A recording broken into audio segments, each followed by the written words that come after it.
Shalom. I want to give all praises, honors, and glories to Yahweh, Bahashem, Yahweh Shai, Bahashem Rakakodash, and the one our slave apostles and elders of Great Millstone, and salutations to the hopeful elect.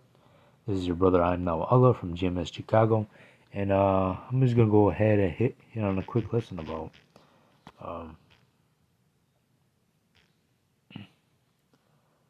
we must be more aware, more circumspect,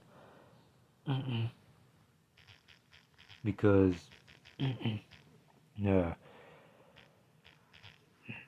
the love of many is waxing cold. And but first, I'm just going to go ahead and start with Sirach chapter 13, verse 3.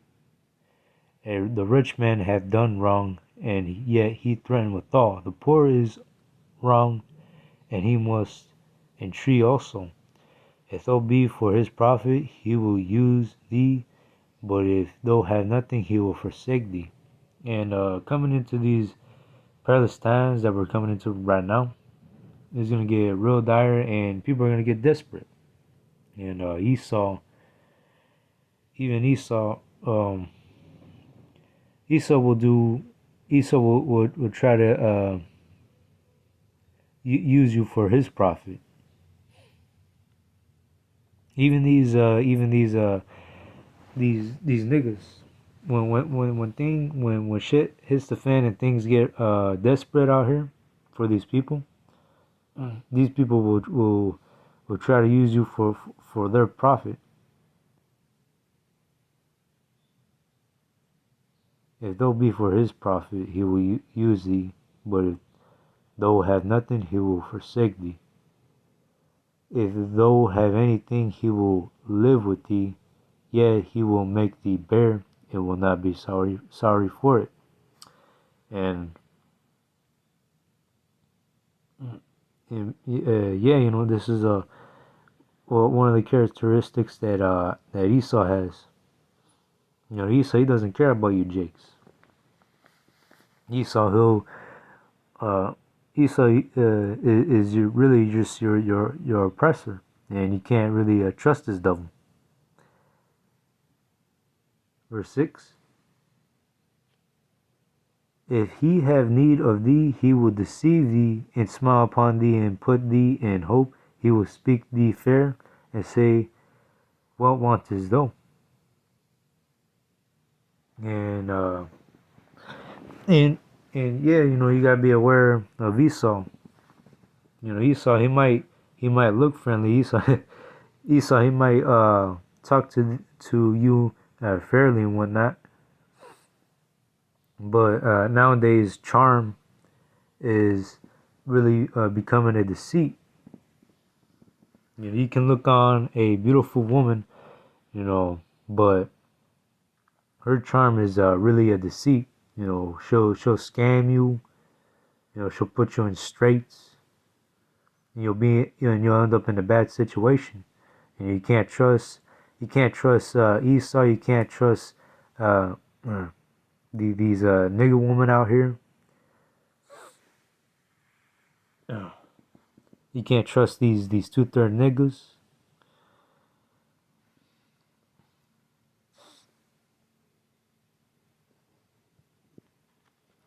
We'll bring out Sirach chapter 12 verse 10. Never trust thy enemy, for like as an iron rusteth, so is his wickedness. And yeah, never trust thy enemy. Esau, especially Esau, he is your enemy. Never trust him, especially.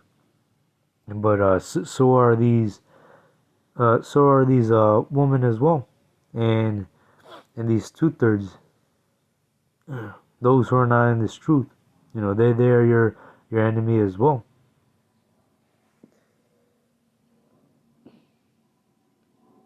But yeah, really, this scripture right here is mainly speaking about Esau. Verse 11. Though he humble himself and go crouching, yet take good heed and be aware of him, and those shall be unto him as thou hast wiped a looking glass, and those shall know that his rust hath not been altogether wiped away. And yeah, Esau, he can't be trusted. This man is a devil. Esau, he's a deceiver.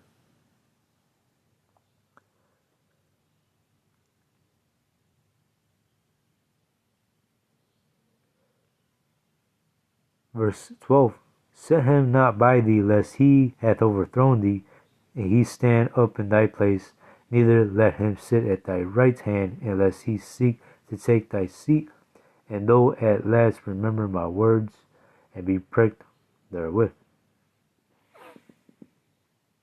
But yeah, at the end of the day, yeah, never trust the enemy, because especially now in these times, when shit gets real dire, uh, people people are really about to do horrible shit to each other, because the love of many is waxing cold. And Esau, really Esau, he's your oppressor, so obviously he's going to uh, do anything to bite you in the ass. But yeah, here's verse 13.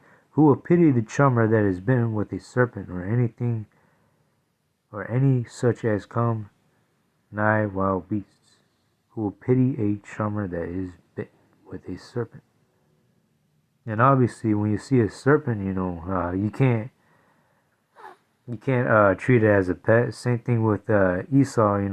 Esau, he is basically likened unto a serpent. He is somebody that cannot be trusted, because obviously they're gonna bite the shit out of you.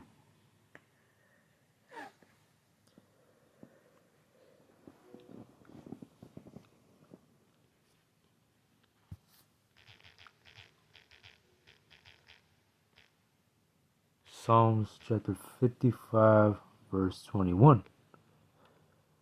The words of his mouth were smoother than butter, but war was in his heart. His words are softer than oil, yet were they drawn swords. And Esau, he has that bitchy ass tone of voice, where he'll sound as if he's innocent, but really war is in his heart. Esau, he's not for you, Jakes. Esau, he just wants to bring you down, ultimately.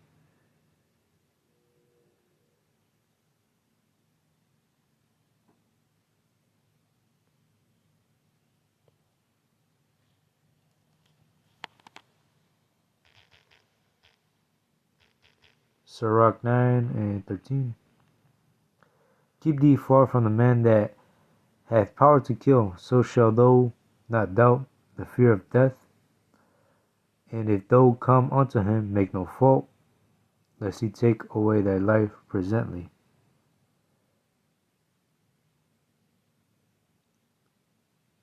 And yeah, we must stay away from Esau, from these nigger women, and these two-third niggas. Especially in the times that we're coming into, because in times that we're coming into, it's gonna get real bad. People are gonna be starving to death. People are gonna be people are gonna, even that scriptures, forgot how it's written down, but I think it's quoted as friends coming against each other. But yeah, these niggas, these two-third niggas, and these females, you can't trust in them. You can't trust any of them, especially in the times that we're coming into.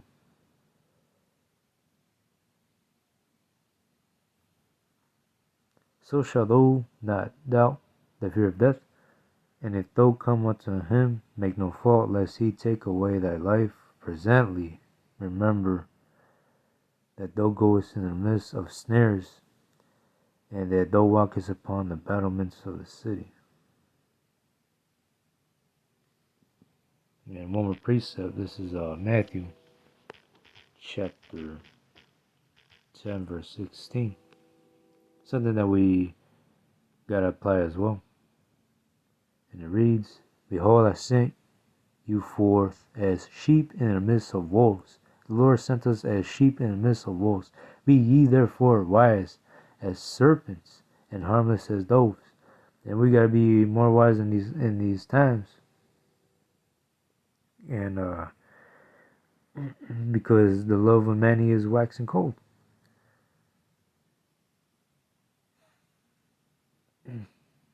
Just how Esau, he's gonna come down with that great wrath, and he's gonna try to deceive many, even especially you Jakes. We also gotta be wise ourselves to not fall in the snares of this man, and to not fall in the snares of these worldly people too.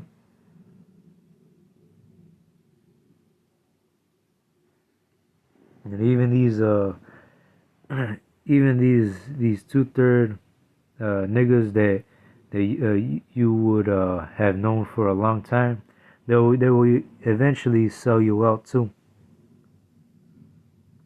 And these women, they'll sell you out. But yeah, that was it to that lesson.